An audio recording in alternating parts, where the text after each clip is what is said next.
Hello students, welcome back to the YouTubic math classes once again. Hope you are enjoying the videos. हम लोग 6 chapters अपने cover कर चुके हैं इस चैनल पे, राइट। लास्ट चैप्टर जो हमने किया था वो स्टैटिस्टिक्स था। आज हम लोग करने वाले हैं स्टार्ट जो वो है प्रोबेबिलिटी। बहुत ज्यादा इजी चैप्टर है। 10th क्लास की प्रोबेबिलिटी इतनी इजी होती है कि मतलब वहां से तो मार्क्स आप 110% ला ही सकते हो, राइट। 11th एंड 12th में जाकर के प्रोबेबिलिटी की फील्ड चेंज हो जाती है, but when we talk about the class 10th probability तो it is very easy, right बेटा। ठीक है, तो यहाँ से मार्क्स लाना बहुत ही ज्यादा इजी है। इसमें से आता कैसे, आपको 2 या 3 जो तो एमसीक्यूज मिलते हैं और आपको एक केस स्टडी मिलती है। तो बेसिकली 6 मार्क्स की वेटेज हो जाती है हमारी प्रोबेबिलिटी की। 4 मार्क्स की तो एक केस स्टडी आपको मिलेगी और आपको 2 मार्क्स आपको एमसीक्यूज में मिलेंगे। ठीक है बेटा, बहुत ज्यादा इजी एमसीक्यूज है। मैंने ऑलरेडी शॉर्ट्स में की फॉर्म में वो डाले हुए हैं, तो आप चैनल पे चेक कर लीजिएगा। आज हम इसमें केस स्टडीज कैसे आ सकती है वो डिस्कस कर लेंगे, या अगर आपको कभी कभी क्वेश्चन आ जाए, 3 मार्क का क्वेश्चन आ जाता है, तब आप कैसे करेंगे। तो इसमें मेनली 2-3 तरह की हमारे क्वेश्चंस होते हैं। एक तो डाइस बेस्ड होते हैं, हमारा कॉइन बेस्ड होते हैं, और हमारे कार्ड बेस्ड होते हैं, राइट। तो मेनली हम वो तीनों चीजें कवर कर लेंगे अपना। चलिए देखते हैं प्रोबेबिलिटी में होता क्या क्या है। मेनली प्रोबेबिलिटी होती क्या है, प्रोबेबिलिटी होती है किसी भी चीज के होने के कितने चांसेस है, राइट। वो हम प्रोबेबिलिटी से बताते हैं। फॉर एग्जांपल अगर हम एक कॉइन टॉस कर रहे हैं, हाँ जी, तो उसमें या तो हेड आएगा या फिर टेल आएगा, राइट। तो दोनों के चांसेस क्या हो गए, 50-50 हो गए, राइट। तो दोनों की प्रोबेबिलिटी क्या है, 0.5 हो गई, राइट बेटा। तो इक्वल प्रोबेबिलिटी हो गई दोनों की। इसी तरीके से हम अगर कोई भी काम कर रहे हैं तो उसमें हमारे सक्सेस होगा या फेलियर होगा, तो ऐसे ही उसकी हम क्या प्रोबेबिलिटी क्या हो सकती है, क्या क्या हमारे पास फेवरेबल चीजें हैं, टोटल उसमें क्या है वो सब हम देखते हैं। ठीक है बेटा, तो अगर हम प्रोबेबिलिटी के फॉर्मूले की बात करते हैं तो जो मेन फॉर्मूला है प्रोबेबिलिटी का वो है हमारा probability of an event is equal to favourable outcomes upon total outcomes. ठीक है बेटा, बहुत ज्यादा इंपॉर्टेंट फॉर्मूला है। अगर आपको प्रोबेबिलिटी फाइंड करनी है तो आप क्या फॉर्मूला यूज करते हो, favourable outcomes upon total outcomes. ठीक है, आपका कोई भी एक्सपेरिमेंट है उसमें क्या क्या आपको आउटकम्स मिल सकते हैं वो टोटल हो गए, उसमें से किस आउटकम के बारे में बात कर रहे हो, तो वो आपके क्या फेवरेबल आउटकम्स है वो आप लिखते हो न्यूमरेटर में। ठीक है बेटा जी, तो इस तरीके से you can find the probability of an event, right बेटा। क्लियर हो गया। अब देखिए मैंने कुछ पॉइंट्स लिखे हुए हैं जो कभी कभी एमसीक्यूज में आ जाते हैं, राइट। तो एमसीक्यूज तो डेफिनेटली प्रोबेबिलिटी से मिलने ही आपने 2 एमसीक्यूज तो डेफिनेटली मिलेंगे आपको, राइट।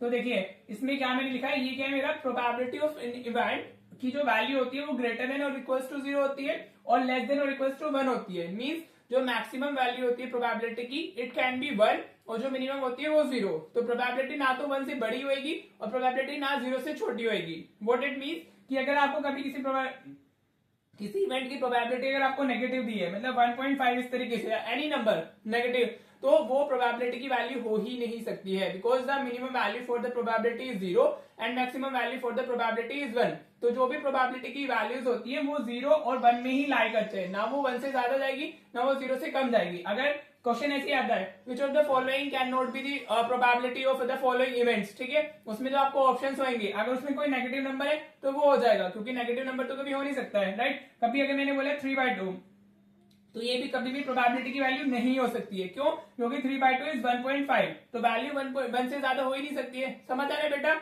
यहाँ से एमसीक्यू जैसे आ जाते हैं, which of the following can be the value of the हमारा probability of an event, which of the following can not be the probability of the event. तो इस तरीके से अगर नेगेटिव होगी तो नहीं होगा, ग्रेटर देन 1 है तो नहीं होगा। अगर फॉर एग्जाम्पल 120% लिखा हुआ है तो 120% मीन्स 100 से ज्यादा, 1 से ज्यादा, राइट बेटा। तो ये भी प्रोबेबिलिटी की वैल्यू नहीं हो सकती है। समझ आ रहा है, होपफुली क्लियर हुआ होगा। तो probability of an event lies between 1 and 0, ठीक है, वो 0 एंड 1 हो सकती है और या फिर उनके बीच में कोई भी एनी वैल्यू, राइट बेटा। देखिए जी, थर्ड हमारा जो फॉर्मूला है ये थर्ड, ये these all are the 1 markers, ठीक है। 1 मार्कर में आपसे पूछे जा सकते हैं, एमसीक्यूज डेफिनेटली आपको मिलते हैं, राइट। तो अगर आप चैनल को फॉलो कर रहे हो बेटा तो ऑलरेडी जो हमारे मैंने डाले शॉर्ट्स आपको प्रोबेबिलिटी पे, तो आपको क्लियर हो गया होगा कि इसी मेन फॉर्मूला पे वो यूज हो रहे हैं, ठीक है बेटा। थर्ड पॉइंट क्या हमारा, probability of an event plus probability of not a event, दोनों की प्रोबेबिलिटी क्या होती है, 1। मींस अगर किसी एक्सपेरिमेंट में सिर्फ 2 ही चीजें पॉसिबल है, जैसे कॉइन को हमने टॉस किया तो उसमें या तो हेड आ सकते हैं या टेल आ सकते हैं, ठीक है बेटा। अगर हम कोई कंपटीशन दे रहे हैं या तो हम क्लियर करेंगे या हम या तो हम पास होंगे, एग्जाम्स हम देते हैं या तो पास होंगे या फेल होंगे। तो अगर हमारी प्रोबेबिलिटी ऑफ इवेंट पता है हमको और नॉट अ इवेंट पूछा है हमसे तो हम 1 से माइनस कर देते हैं, दोनों का मिला के सम कितना है, 1। तो अगर आपको प्रोबेबिलिटी ऑफ इवेंट पता है, नॉट अ इवेंट पूछा है तो आप इसको इधर शिफ्ट करोगे तो 1 से माइनस कर देना है, ठीक है बेटा। अगर आपको हेड की प्रोबेबिलिटी पता है तो you can find the probability of tail. अगर आपको जीतने की प्रोबेबिलिटी पता है तो you can find the probability of losing the something, ठीक है बेटा। क्लियर हो रहा है अभी? These all are 1 markers, right? Then और of course जो मेन वो होती है लाइक केस स्टडी, वो तो इसी पे बेस्ड होती है, फेवरेबल अपॉन टोटल पे, ठीक है जी? हाँ जी। अब आप देखो श्योर इवेंट्स क्या होते हैं, इंपॉर्टेंट है। Sure events are those events whose probability is 1। For example एक बैग के अंदर आप ब्लैक बॉल्स हैं सिर्फ, और आप ब्लैक बॉल ढूंढने की प्रोबेबिलिटी फाइंड कर रहे हो, तो उस बैग से सिर्फ और सिर्फ ब्लैक ही आने वाली है ना, because we already know that कि जो बैग है उसमें सिर्फ और सिर्फ ब्लैक बॉल्स है। और अगर आप उसमें से एक ब्लैक बॉल ड्रॉ करने की प्रोबेबिलिटी पूछते हो तो इट विल ऑफ कोर्स ये 1 ही है, उसकी प्रोबेबिलिटी 1 होगी क्योंकि वहां से ब्लैक बॉल ही निकलने वाली है, राइट बेटा? तो श्योर इवेंट्स वो एक क्या है हमारा श्योर इवेंट हो गया, राइट बेटा? तो events whose probability is 1 are called sure events, ठीक है बेटा? Next we have impossible events, events whose probability is 0 are called हमारा इम्पॉसिबल इवेंट्स, राइट? अभी उस एग्जांपल उसी बैग के अंदर अगर आप ब्लैक बॉल की जगह व्हाइट बॉल ढूंढते हो, राइट, तो उसमें आपको नहीं मिलेगी ना, because bag contains only black balls, right? तो इसमें से ब्लैक बॉल ही आने वाली है। अगर आप यू आर आस्किंग कि उसमें हमारा व्हाइट बॉल की प्रोबेबिलिटी क्या है, तो वो तो 0 ही होगी ना, बिकॉज बैग के अंदर है ही नहीं हमारी व्हाइट बॉल्स, राइट बेटा? तो वो होते हैं हमारे इम्पॉसिबल इवेंट्स, ठीक है बेटा जी? होपफुली आपको ये जो लिखा हुआ है वो क्लियर हो गया होगा कि यहाँ से हमने क्या लिखा है, राइट? तो अब क्वेश्चन करते हैं, पहले एक नॉर्मल बेसिक क्वेश्चन देख लेते हैं, मतलब अ बैग कंटेन्स दिस बॉल, और उसमें जो प्रोबेबिलिटी होती है वो देख लेते हैं, then will be coming to the coin question in this video. एक वीडियो में हम कॉइन की क्वेश्चन करेंगे, एक में हम डाइस की करेंगे, और एक में हम लोग कार्ड्स की करेंगे, राइट बेटा? तो this way will be having 3 videos on the probability, और तीनों में पूरा 110% वो कवर हो जाएगा। चलिए क्वेश्चन देख लेते हैं जो बहुत बेसिक सा है, राइट बेटा? ऑलराइट बेटा, देखो मैंने एक बहुत बेसिक क्वेश्चन लिया है, राइट? आप इस पे अपनी जो एक्सरसाइज दी हुई है आपको 14.1 एक एक्सरसाइज दी हुई है प्रोबेबिलिटी में, वो कर लीजिएगा। वो favourable outcome upon total outcome पर ही बेस्ड है, आपको सिर्फ उतना ही करना है, ठीक है बेटा? तो इसमें क्या दिया हुआ है, ए bag contains 5 red balls, 7 white balls and 8 yellow balls, ठीक है बेटा? हमारे पास में रेड बॉल्स कितनी है, राइट? अगर आप देखते हो रेड बॉल्स हमारी कितनी हो गई, रेड बॉल्स हमारे पास में हो गई 5, राइट? व्हाइट बॉल्स कितनी है हमारे पास में, व्हाइट बॉल्स हमारी हो गई 7, और येलो बॉल्स हमारी कितनी है, yellow balls are 8 in number, ठीक है बेटा? सारे अपने नंबर्स लिख लिए, वो कितना हो गया हमारा 8, ठीक है? तो अगर हम यहाँ से टोटल बॉल्स की बात करते हैं तो टोटल बॉल्स हमारी कितनी हो जाएंगी, टोटल बॉल्स विल बी 7, 5, 12 और 8, कितना हो गया हमारा 20 हो गई। हाँ जी, तो बैग के अंदर जो टोटल बॉल्स है वो कितनी है हमारी 20 है, राइट? अब आपसे कुछ भी प्रोबेबिलिटी पूछी जा सकती है। इस क्वेश्चन में क्या बोला गया, फर्स्ट पार्ट में प्रोबेबिलिटी ऑफ व्हाइट बॉल बोला गया, किसकी बात करी गई है, प्रोबेबिलिटी ऑफ व्हाइट बॉल्स, ठीक है? तो टोटल व्हाइट बॉल्स कितनी है हमारी बैग के अंदर, हाँ जी देखो व्हाइट बॉल्स कितनी है 7, राइट? तो फेवरेबल कितनी हो गई हमारी 7, favourable outcome upon total outcome हम लोग यूज कर रहे हैं, तो फेवरेबल कितनी हो गई हमारी 7 डिवाइडेड बाय टोटल हमारी कितनी है 20, राइट बेटा? क्लियर हुआ? बस इतना ही लिखना है। प्रोबेबिलिटी 10th में बहुत ज्यादा इजी है, अगर आप यहाँ से भी मार्क्स नहीं लेकर के आते हो तो बहुत ही मतलब ये शेम वाली बात हो जाती है, राइट? क्योंकि अगर यहाँ से मार्क्स मतलब लाना बहुत ही ज्यादा इजी है, ठीक है बेटा? यही सब आपको करना है सिर्फ। सेकंड पार्ट में वो किसकी बात कर रहे हैं, प्रोबेबिलिटी नीदर व्हाइट नोर येलो बॉल्स, ठीक है? किसकी बात कर रहे हैं, नीदर व्हाइट नोर येलो, तो मतलब ना तो व्हाइट आनी चाहिए ना येलो आनी चाहिए, तो बची क्या हमारी, हाँ जी, तो रेड बॉल रह जाती है, हाँ जी? ना तो हमारी व्हाइट होनी चाहिए ना येलो होनी चाहिए, तो फेवरेबल हमारे पास में बच क्या जाता है, रेड बॉल्स रह जाती है ना। तो इनडायरेक्टली ये क्या पूछ रहे हैं, रेड बॉल की प्रोबेबिलिटी पूछ रहा है। क्या बोला गया आपसे, you need to find the probability of red balls. तो रेड बॉल्स हमारी कितनी है 5 डिवाइडेड बाय टोटल कितना है हमारा 20, हाँ जी समझ आया? तो अभी ये डिविजिबल है, इसको हम लोएस्ट फॉर्म में रिड्यूस कर सकते हैं, तो 1/4 will be the answer, right बेटा? समझ आ गया? This is how you do probability question. ये बहुत बेसिक क्वेश्चन है, और ये मैं 23 के पेपर में भी एमसीक्यू में आया, 24 के में भी आया, स्टैंडर्ड के पेपर में, और इस बार भी आ सकता है, राइट? तो करना कुछ नहीं है, अगर उसने रेड बॉल की प्रोबेबिलिटी पूछी तो 5 हमारा 20 हो गया, व्हाइट की पूछ रहा है तो 7/20 हो जाएगा, येलो की पूछ रहा है तो 8/20 आ जाएगा, 4/5 आंसर हो जाएगा, 2/5 आंसर हो जाएगा हमारा, राइट? तो इसी तरीके से जो भी प्रोबेबिलिटी आपसे पूछी गई you can find the probability accordingly, ठीक है बेटा जी? तो एक बहुत बेसिक क्वेश्चन मैंने लिया था। अब हम चलते हैं मेन पॉइंट्स की तरफ, ठीक है? पॉइंट्स के क्वेश्चन कैसे पूछे जाते हैं, ठीक है बेटा? चलिए एक बार वो देख लेते हैं। मैंने क्वेश्चन लिया है, जिस क्वेश्चन क्या है, 2 अनबायस्ड कॉइंस। अनबायस्ड का मतलब होता है कि मतलब वो हेड आने की प्रोबेबिलिटी हाफ है और हमारी टेल आने की भी हाफ है, मतलब दोनों बायस्ड नहीं है, किसी को लाइक इक्वल प्रोबेबिलिटी हो गई हमारी। 2 unbiased coins are tossed simultaneously, find the probability of getting. आपको ये दिया जाएगा 2 unbiased coins are tossed simultaneously, और फिर आपको कोई भी प्रोबेबिलिटी पूछ सकता है। हमसे क्या क्या पूछी गई है, 1 टेल, एक टेल आने की प्रोबेबिलिटी क्या है, दूसरा एटलीस्ट 1 हेड। ये एटलीस्ट और एटमोस्ट का मतलब क्या होता है, हम अभी इसको समझेंगे कि इनका क्या मीनिंग होता है, right? Then we have no head की प्रोबेबिलिटी हमने बतानी है, और एटमोस्ट 2 टेल की हमें प्रोबेबिलिटी बतानी है। यहाँ एटमोस्ट 2 हेड भी हो सकता है, मतलब कुछ भी पूछा जा सकता है, राइट। तो मेनली अगर हम ये कवर कर लेंगे तो हमें सारा उसमें आ जाएगा, राइट। अब देखो इसमें पहले कॉन्सेप्ट समझो, आप कॉन्सेप्ट क्या होता है, ठीक है बेटा।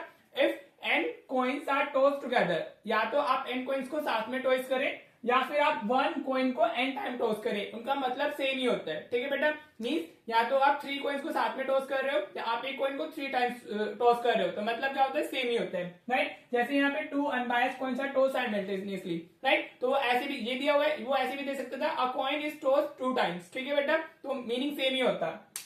तो जो टोटल नंबर ऑफ आउटकम्स हमारी आती है कॉइन के केस में, वो कितनी आती है, 2 raise to the power n। हाँ जी, क्योंकि कॉइन के 2 फेसेस होते हैं और उसको हम n टाइम्स या n कॉइन्स टुगेदर हम टॉस कर रहे हैं, ठीक है बेटा। तो 2 raise to the power n आता है, समझ आया। ये याद रखिएगा, कभी कभी फॉर्मूला भी पूछ लेते हैं एमसीक्यूज में। हाँ जी, तो अभी हमारा क्या है, हमने 2 कॉइन्स को टॉस किया है, तो टोटल आउटकम्स हमारे कितने होंगे इस केस में, टोटल नंबर ऑफ आउटकम्स कितने आ जाएंगे, वो कितने हो जाएंगे बेटा, ये होता है हमारा 2 रेज टू द पावर 2, ठीक है। तो कितने हो गए हमारे, टोटल 4 आउटकम्स होंगे। आपको सारे आउटकम्स को पता होना बहुत जरूरी है, उसी के बाद आप अपनी क्या लिख सकते हो, उसी के बाद आप अपनी प्रोबेबिलिटीज लिख सकते हो, ठीक है बेटा। अब इसको लिखने का तरीका क्या हो सकता है, हाँ जी, हमारा जैसे 4 आया है, राइट, तो इसके लिखने का तरीका देखिए। अभी अगर 8 भी आता है, 16 भी आता है, तो देखो 4 की केस में तो वो इजी है, हाँ जी। लेकिन अगर 8 टाइम्स आ रहा है, हाँ जी, हम 3 कॉइन्स को साथ में टॉस कर रहे हैं या हम 4 कॉइन्स को साथ में टॉस कर रहे हैं, तब हमारे लिए हम तरीका क्या होता है, जैसे जो हमारे टोटल नंबर ऑफ आउटकम्स है उसके हाफ टाइम्स आपको पहले हेड लिखना होता है और उसके बाद उतना ही हमें टेल लिखना होता है। हमारा क्या है 4, तो 2 हमने हाफ, उसका 4 का हाफ क्या है 2, तो 2 टाइम्स हेड लिखा, 2 टाइम्स टेल लिखा, राइट। फिर उसके बाद 1 time head, 1 time tail, 1 time head, 1 time tail, इस तरीके से लिखते हैं, ठीक है बेटा, समझ आया।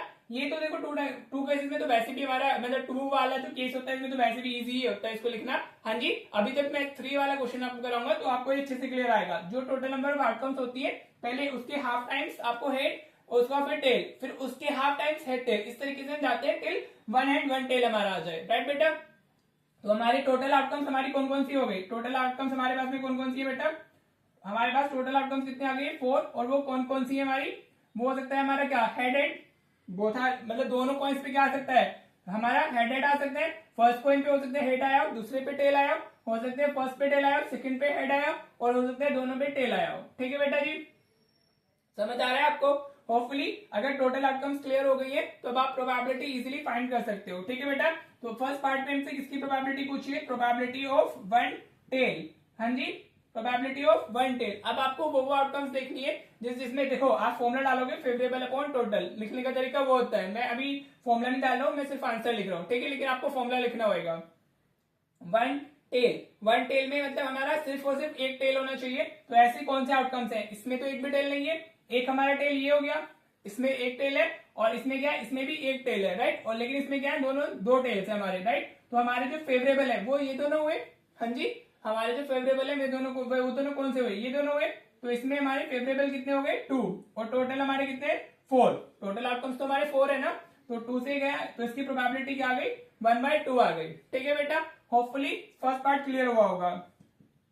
सेकंड पार्ट में हमें किसकी प्रोबेबिलिटी फाइंड करनी है, we need to find at least 1 head, at least 1 head, what it means, हमारा एटलीस्ट का मतलब क्या होता है, एटलीस्ट का मतलब होता है वो मिनिमम, कि मिनिमम इतने तो होने चाहिए, उससे ज्यादा भी हम उसमें कंसिडर करते हैं, मतलब उससे भी ज्यादा हो सकती है। एटलीस्ट मींस मिनिमम वैल्यू कि इतना 1 हेड तो होना ही चाहिए, 1 से ज्यादा भी हो सकता है, समझ आया बेटा, कि हम 1 हेड वालों को तो कंसिडर करेंगे, लेकिन अगर 1 से ज्यादा भी हेड प्रेजेंट है तो हमें वो भी कंसिडर करने हैं, ठीक है बेटा। तो ये आएगा, हाँ जी आएगा, इस केस में आने वाला है, क्योंकि एटलीस्ट बोला है ना, मिनिमम वैल्यू हमारी 1 थी, इसमें 2 है तो दोनों कंसिडर होंगे। ये एक ये हो गया, एक ये हो गया, क्योंकि दोनों में हेड है, एक हेड तो है ना हमारे, और अब वो क्या कह रहे हैं हमसे, इसमें तो कोई भी हेड नहीं है, तो ये नहीं जाएगा हमारा, मतलब मिनिमम हमारा एक तो हेड होना चाहिए, उससे ज्यादा कितने भी हो सकते हैं। तो इसकी प्रोबेबिलिटी कितनी आ गई 3/4 आ गई, क्योंकि इस केस में हमारे 3 फेवरेबल वो थे आउटकम्स, ठीक है बेटा। एटलीस्ट का मीनिंग क्लियर हुआ, at least gives you the minimum number, जितना वो जो होना ही चाहिए उससे ज्यादा कितना भी हो सकता है, राइट बेटा। होपफुली क्लियर हो गया होगा। अब अगर हम पार्ट थर्ड की बात करते हैं, पार्ट थर्ड में हमें किसकी प्रोबेबिलिटी फाइंड करनी है, it is the no head, कोई हेड आया ही नहीं है, हाँ जी, तो इसमें हेड आया हुआ है, हाँ जी, इसमें हेड आया हुआ है, इसमें हेड आया हुआ है, ठीक है। तो ये तो फेवरेबल नहीं है हमारे, तो फेवरेबल क्या हुआ सिर्फ ये, इसमें क्या है हमारा एक भी हेड नहीं है, राइट। तो इसकी प्रोबेबिलिटी कितनी हो गई 1/4 हो गई, ठीक है बेटा, ये 3 पार्ट्स क्लियर हो गए, होपफुली क्लियर हो गए होंगे। हाँ जी, अगर वो पूछता है नो टेल तो उसकी भी प्रोबेबिलिटी 1 होती है, क्योंकि इन तीनों में टेल है सिर्फ इसमें नहीं है, तो उसकी भी प्रोबेबिलिटी 1/4 ही हो जाती है। ठीक है बेटा, होपफुली आपको क्लियर हो रहा होगा कि किस तरीके से हम क्वेश्चन देखते हैं। हाँ जी, जैसे इसने 1 टेल बोला है, वो ऐसे भी बोल सकता है exactly 1 tail means the same, exactly 1 tail में भी एक ही टेल काउंट करना है और इसमें भी 1 टेल में भी 1 टेल ही काउंट करना है। ऐसी 1 हेड बोला है तो सेम वे में भी हम लोग जानने वाले हैं, राइट बेटा। चलिए अब पार्ट 4 भी डिस्कस कर लेते हैं। पार्ट 4 में क्या कह रहे हैं वो हमारा प्रोबेबिलिटी ऑफ एटमोस्ट 2 टेल, क्या बात कर रहे हैं, एटमोस्ट 2 टेल। तो एटमोस्ट का मतलब क्या होता है, एटमोस्ट का मतलब होता है ज्यादा से ज्यादा, राइट बेटा। तो इसमें मैक्सिमम वैल्यू दी जाती है, मतलब मैक्सिमम इतना हो सकता है, उससे कम हमारा कितना भी चलेगा। ठीक है बेटा, तो हमें क्या बताना है, एटमोस्ट मींस मैक्सिमम वैल्यू हमारे पास में कि हम सिर्फ उतना जाएंगे, उससे ज्यादा हम ऊपर नहीं जाएंगे। उसने बोला एटमोस्ट 2 टेल, सर इसको हम 1 टेल कर लेते हैं। हाँ जी, वो ज्यादा अच्छे से क्लियर हो पाएगा आपको, क्योंकि इसमें ऑलरेडी हमारे 2 ही वो हैं, ऑलरेडी 2 टेल तक तो जा ही रहा है वो। हाँ जी, एटमोस्ट 1 टेल क्या हो गया हमारा, एटमोस्ट 1 टेल हो गया। तो ज्यादा से ज्यादा हमारा 1 टेल होना चाहिए, उससे ज्यादा नहीं होने चाहिए। ठीक है बेटा, और इसमें नहीं भी होता है तो भी चलता है। एटमोस्ट का मतलब है कि मैक्सिमम इतना है, उससे मिनिमम इतना भी हो सकता है, नहीं भी होगा तो भी काउंट किया जाएगा, राइट बेटा।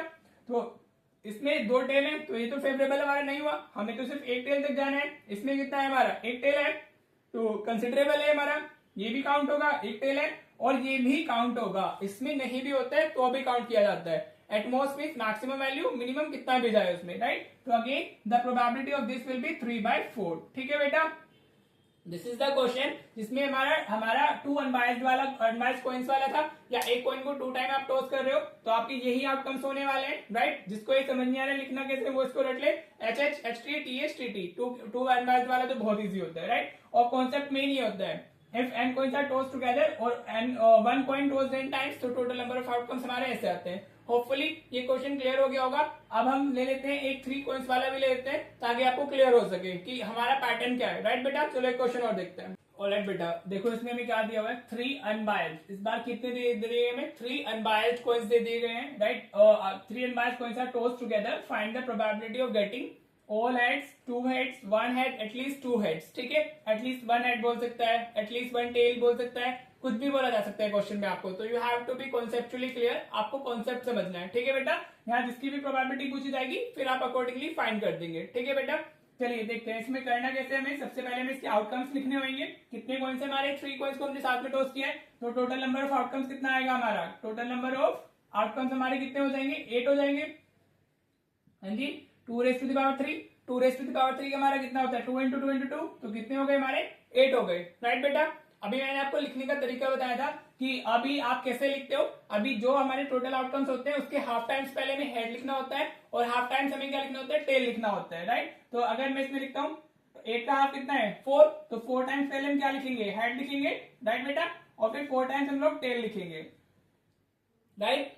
समझ आ गया, 4 टाइम्स हमने हेड लिखा है, 4 टाइम्स हमने टेल लिखा है। अब 4 का हाफ क्या होता है, 2, तो 2 टाइम्स हेड लिखना है आपने, राइट, और 2 टाइम्स टेल लिखना है, 2 times head 2 times tail, right बेटा, क्लियर हो गया। अब 2 का हाफ कितना होता है, 1, हमें 1 तक जाना होता है, तो 1 head 1 tail, 1 head 1 tail, 1 head 1 tail, 1 head 1 tail. ठीक है, ये हो गए आपके टोटल 8 आउटकम्स जो आपको मिल सकते हैं। You can get head on the 3 coins, first पे आपको हेड, थर्ड पे टेल मिल सकता है, फर्स्ट पे हेड, सेकंड पे टेल, थर्ड पे टेल मिल सकता है, हेड मिल सकता है, फर्स्ट पे हेड, बाकी दोनों पे टेल, फर्स्ट पे टेल, बाकी दोनों पे हेड, फर्स्ट पे टेल, सेकंड पे हेड, थर्ड पे टेल, और फर्स्ट 2 पे टेल, सेकंड थर्ड पे टेल, और तीनों पे टेल। आपको इस तरीके से आउटकम्स मिल सकते हैं। ठीक है, इसको अगर आप मेंटली लिखने की कोशिश करोगे तो थोड़ा सा मुश्किल होगा। ये लिखने का तरीका होता है, अगर हमारे यहाँ पे 4 टाइम्स किया होता तो हमारे यहाँ 16 आ जाता, तो हम पहले 8 टाइम्स हेड लिखते, 8 times tail, then 4 times head, 4 times tail, 2 times head, 2 times tail, इस तरीके से लिखते जाते, एंड देन 1 हेड 1 टेल, इस तरीके से हमें लिखना होता है। ठीक है बेटा,